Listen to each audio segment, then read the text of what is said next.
Gentlemen, today I want to talk about the hidden power that men have, but many men are not aware of. So I'm going to start with a question. What if the very energy that you waste in the bedroom or on your screen is the same energy that could build your empire, transform your consciousness, and manifest your destiny? That energy is not ordinary. It is the raw biochemical fire that drives civilization itself. The same force that builds nations, writes masterpieces, and launches rockets is the same force that makes you desire a woman. You've been taught to release it for pleasure, but not to harness it for power. Let me paint you 4 faces of manhood before we dig deep into this subject. I'm going to tell you about 4 men in different circumstances. The first one is a gentleman called Owino. And we see Owino sitting outside City Mortuary in Nairobi. He's in a torn t-shirt. His eyes are hollow from grief. His 12th child has just died of pneumonia. He has nothing left, no energy, no hope, no plan. His life force has been poured into survival and reproduction, not creation. The second man across town is a gentleman called Maina. Maina is sitting in a pub in South Sea. He's glaring at his drink. His wife has denied him intimacy for months and is on the verge of breaking. Even the lady who wanted to be his side chick has not picked his call. He's full of unspent energy. Frustration is simmering beneath his skin. He doesn't know that this tension, this denied release, is potential power if only he knew how to transmute it. And then there's also a gentleman called Jeff. This is a CEO in white slacks on the golf course. He's focused, he's composed, and he's disciplined. He's channeling that same primal energy into building an enterprise on innovation and dominance. His discipline is in controlling his appetite, and it has become his source of power. And then we jump back to somewhere in the US. There's a young man called Aliet Roger, who was a 22-year-old man. In 2014, May, Roger carried out mass killing in Isla Vista in California, near the University of California, Santa Barbara. He murdered 6 people. He injured 14 others, and he took his own life after that. Before the attack, Aliet Roger released a 137-page manifesto titled My Twisted World, and he uploaded several YouTube videos explaining his motives. He described deep bitterness, jealousy, and resentment towards women and sexually active men. He believed that women unfairly rejected him and that other men lived lives of pleasure and status that he felt entitled to. He framed his attack as the day of retribution, which was his way of punishing women for denying him sex and affection, and men for being more desired and confident.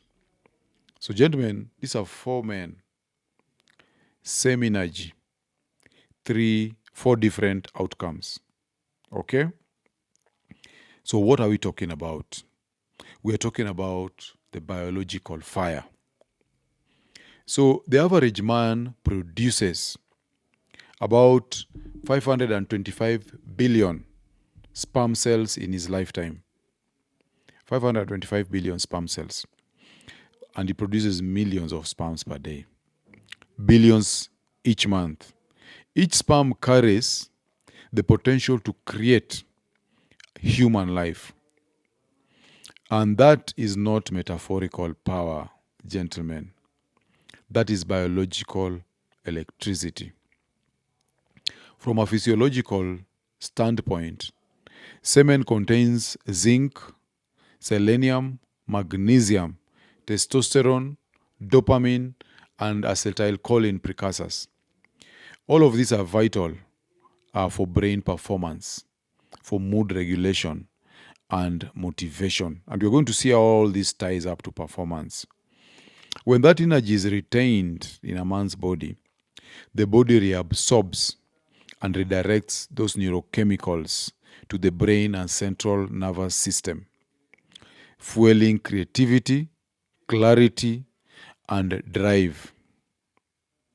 There's an endocrinologist called Andrew Huberman of Stanford University, and he explains that dopamine and testosterone, they interact in a feedback loop.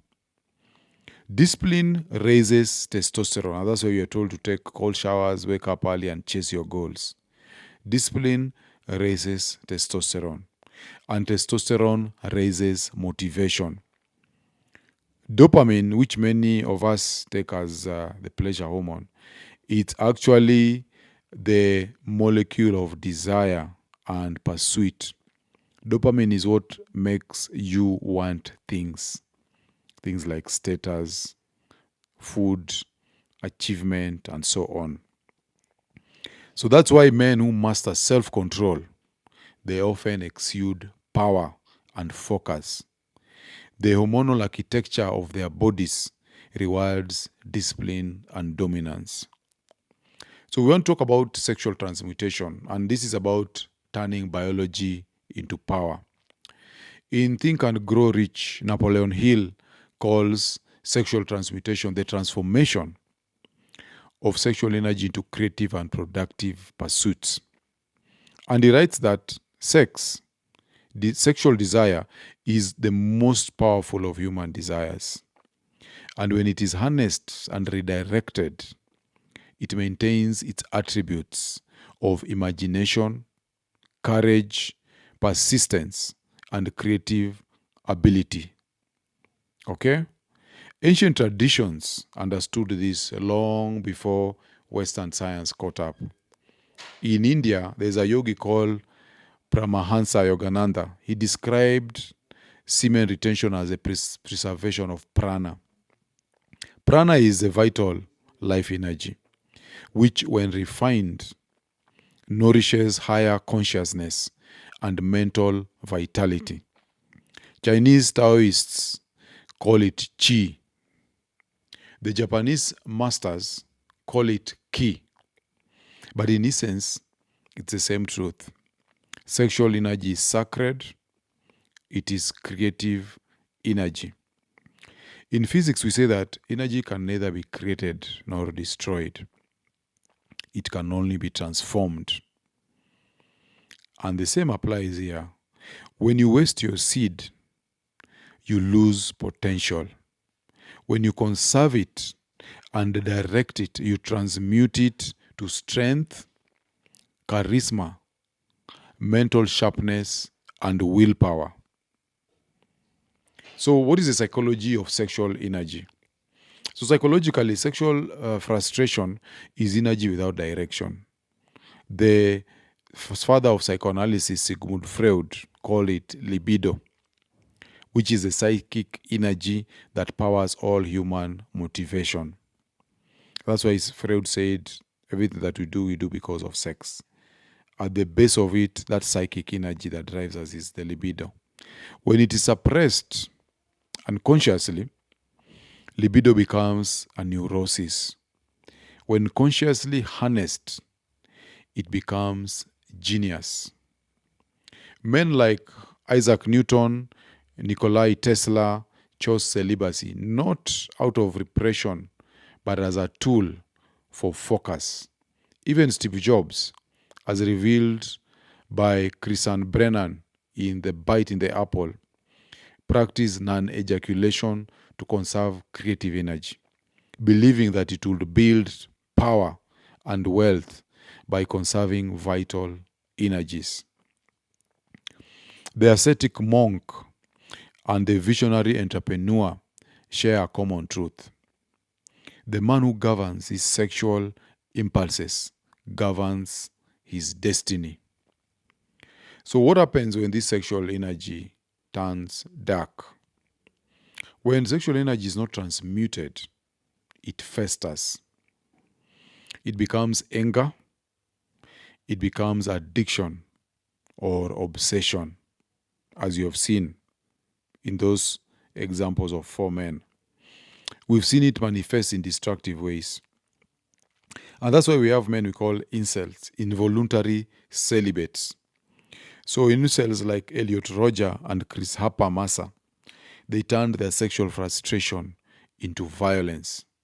Psychologists link such rage to dopaminegenic imbalance. Dopaminegenic imbalance.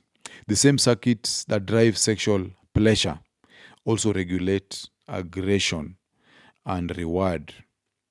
So when unfulfilled, those systems destabilize and frustration becomes fury. Unchecked libido breeds destruction. Disciplined libido breeds creation. So, what is sexual transmutation in practice? The energy from sperm production is one of the most potent things if you know how to use it. A woman's egg, on the other hand, it goes through a cycle and she loses it through her menses if she doesn't use it to make a child. She cannot hold it and she cannot use it. So women don't have a choice there. But a man can transform the seeds in him into a life force to harness his creativity, increase his willpower, and enhance his motivation. It can also improve his focus and mental clarity, increase his self-awareness and self-control, and also experience deeper meditative experiences. A man does this through sexual transmutation. So transmute, as we said earlier, to transmute is to change in form, nature, or substance. Atoms are just particles. But when their energy is released in a controlled fashion, they can create atomic bombs. Something similar applies to sexual energy. Gentlemen, if you're enjoying this video, please take a moment to like, subscribe, and share it. When you subscribe, you'll always be notified when I drop new content.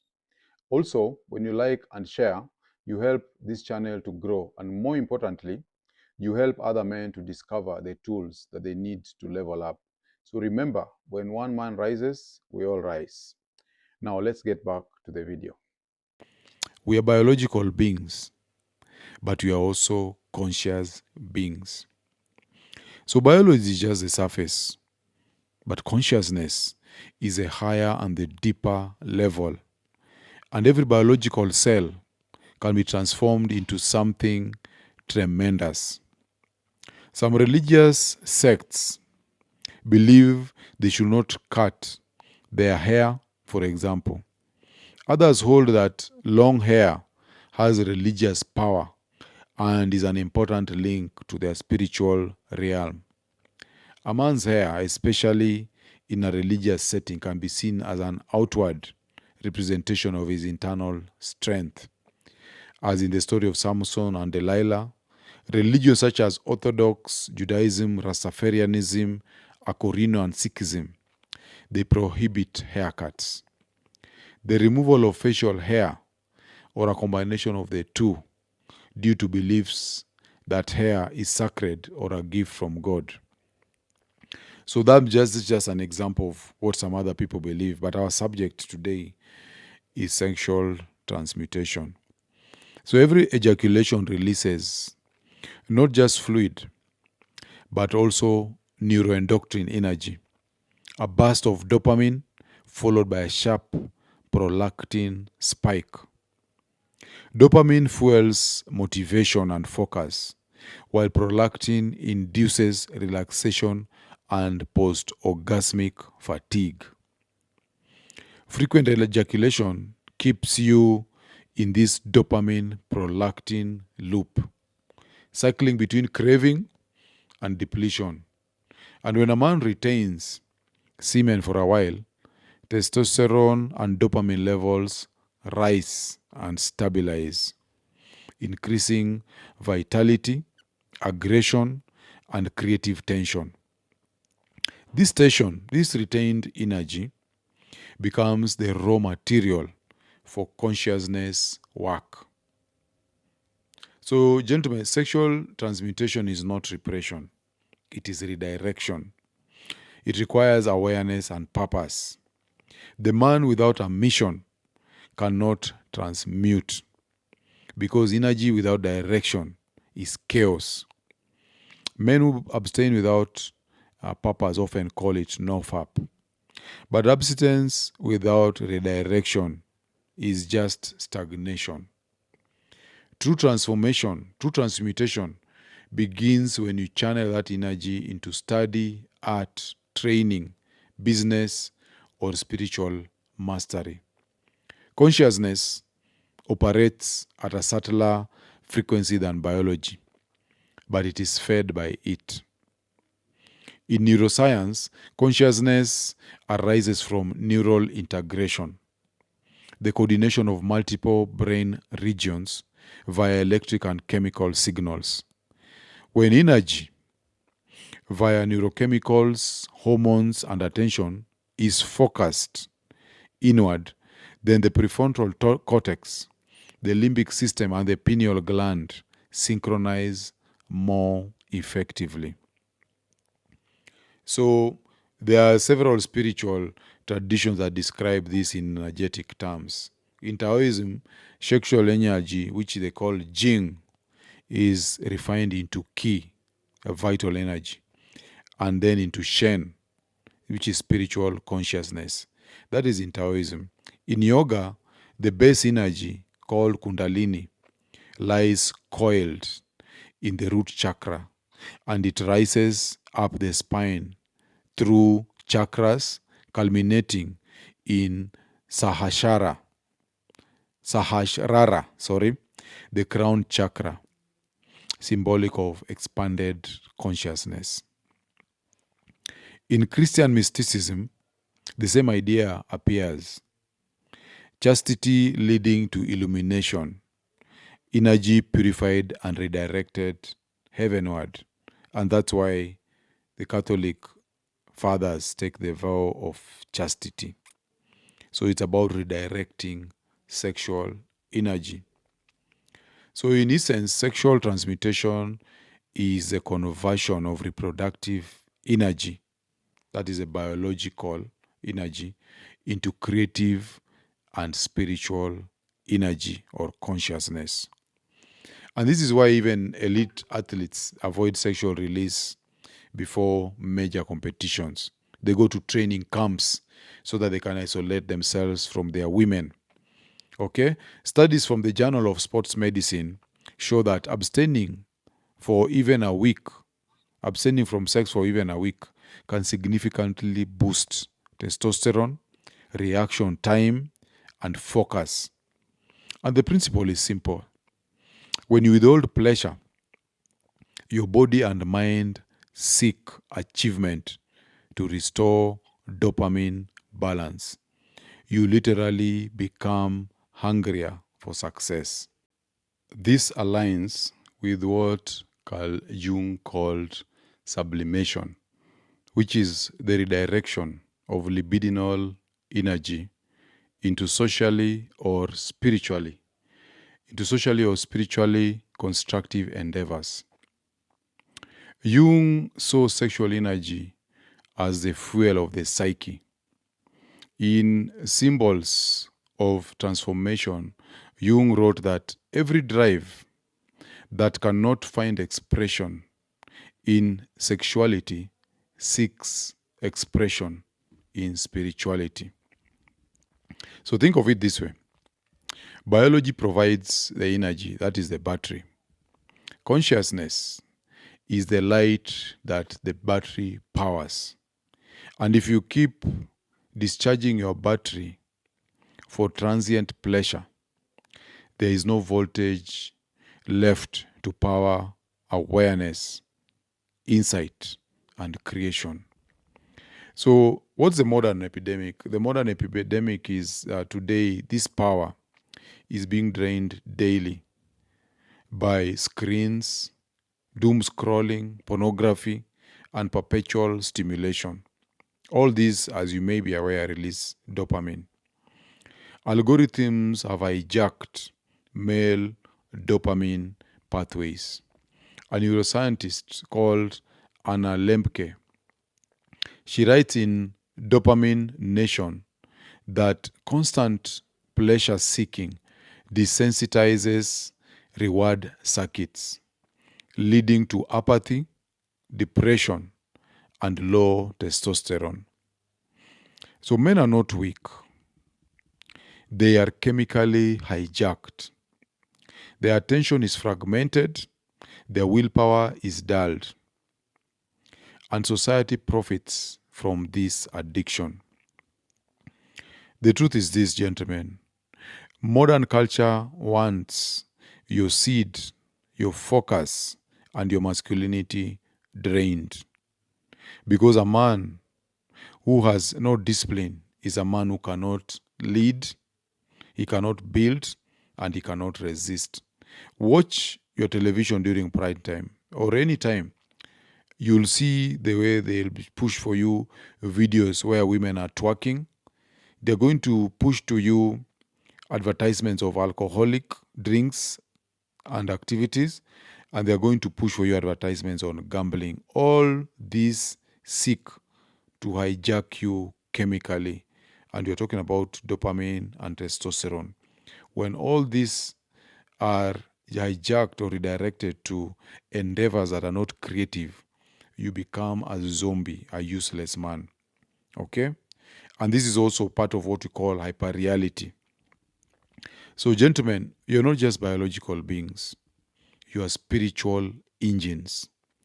You see the sacred, retain it, refine it, and repurpose it.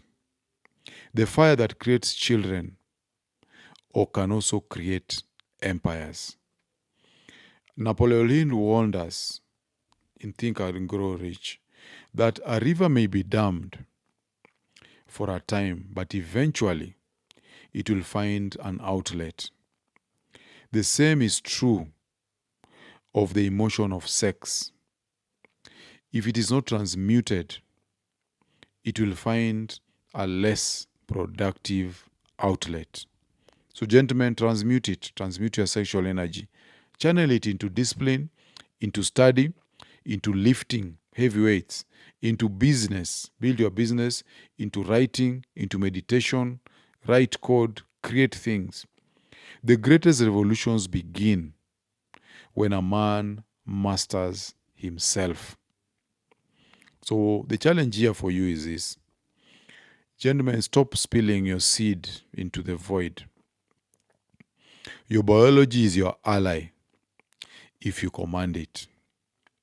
Transform your lust into light, your tension into purpose, and your desire into destiny. The next time you feel that urge, ask yourself, will I waste this energy or will I forge it into something immortal? If you've ever experienced the power of sexual transmutation or struggle to control it, share your experience in the comments below. Let's discuss. Let's awaken. Because the world doesn't need more pleasure seekers. It needs masters of their energy. And I'll see you guys on the next one.